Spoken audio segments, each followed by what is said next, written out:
Hey everybody, Jonathan here, and today we're going to be talking about what ESCP Level 1 training is and what you receive whether you're a studio, already an instructor, or somebody that wants to become an instructor. The ESCP stands for Exercise, Strength, Core, Pilates. It's all about how Pilates saved my life through exercise, gave me the strength to endure challenging things, and provided me the core morals and values that I have today that now I can share with all of you. Now, what I really want to make clear is that I am not teaching you Pilates. I'm teaching you strength training on a machine or apparatus that is spring-based, where we focus on slow movement against expanding and contracting springs. This exercise is high intensity and low impact. High intensity means that the heart rate elevates to a certain beats per minute, and low impact means that it's easy on the joints. Let's now talk about what you receive when you go through level 1 training with me. Let's talk about what you get as a studio when you train with me. It's a 21-hour course through 3 days, a Friday, a Saturday, and a Sunday.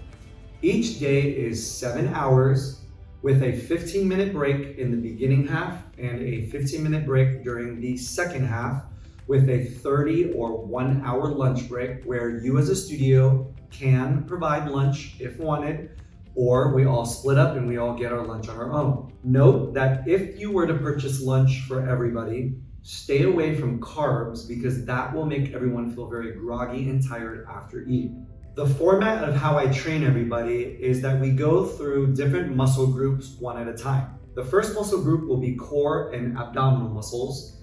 The second will be light legs. Third, medium legs. Fourth, heavy legs. Fifth, obliques. And sixth, upper body. When learning by different muscle groups, I'm going to teach you the names of the exercises, the spring load for the exercises, including the modification and the intensification.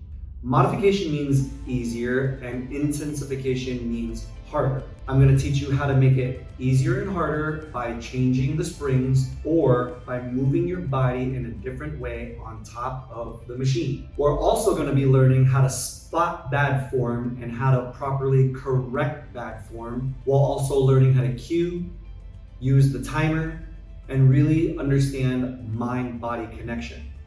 Now, what do I mean by mind-body connection? Anybody can pick up a dumbbell and perform a bicep curl, but how do we perform the exercise to really utilize the primary muscle, the bicep? So for example, I want you to do a little bit of an exercise with me. Bring your right arm down to the side, and without thinking about it, lift your arm up, bring your arm down. Lift your arm up, bring your arm down, do it a few more times, and then stop your arm down by your side. Now what I want you to do is really concentrate on your right shoulder, and I want you to lift your arm by your shoulder. And what do you feel? The arm feels heavier because you're now just not lifting your hand or lifting your arm. You're using the primary muscle to move in that full range of motion. So these are the things that you're going to get with me during training. Let's talk about how training is conducted. We're going to have everybody split into 2 different groups. Group 1 will be the practitioners and group 2 will be the observers. The practitioners will be on top of the machine doing the exercise and listening to me teach it, while group 2, the observers, will be watching me teach while also listening to me teach. Once I'm done teaching group 1, the practitioners, we will then switch. The practitioners will become the observers and the observers will become the practitioners. And what does this do? It reinforces your learning in 3 different ways: by doing it with your body, by listening to the cues and the lessons, and also by watching. So I really highly believe that by teaching you in 3 different ways is going to really reinforce your learning. After each group has taken a turn being a practitioner and an observer, I'll handpick the few instructors that didn't have the best form to use them as a model to show everybody and teach everybody what improper form looks like, and then we're all going to start learning how to correct improper form. So what I'll do is I'll get 1 or more people to learn how to correct me in improper form, then I'm going to correct them in improper form. And then these leaders that I choose, we're all going to split up into different groups so that we all can start practicing on how to spot and correct improper form. The reason for this is because we need to understand different body types, including how much pressure we should apply when correcting form. So while everybody is in their different groups correcting each other, our goal is to share with one another if there wasn't enough pressure, if there was too much pressure, if something didn't feel right, if something felt a little bit violating or discomforting, so that we can learn through different body types and different personalities. Once we completed practicing how to spot bad form and correct bad form within that muscle group block, then we're gonna immediately start to learn how to cue. I lead all the instructors by going first to demonstrate and say aloud how I would cue an exercise. Then I'll pick somebody and then we'll just keep going through everybody and we're all gonna learn how to start cueing from day one. The purpose of this is when we try to learn how to cue an exercise, everybody might start to just try to copy what I'm saying.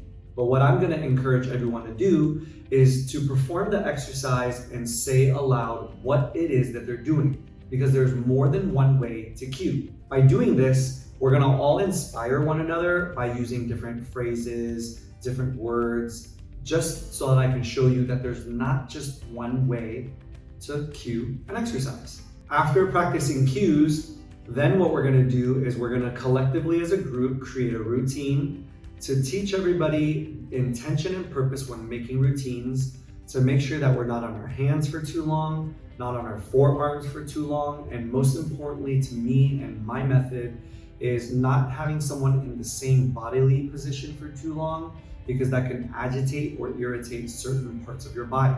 Once we create that routine, I'm gonna teach one or two people on the machine as everybody else gets out their stopwatch, their phone, or their watch to teach everybody how to use the timer, and what I call it is the 2-minute method.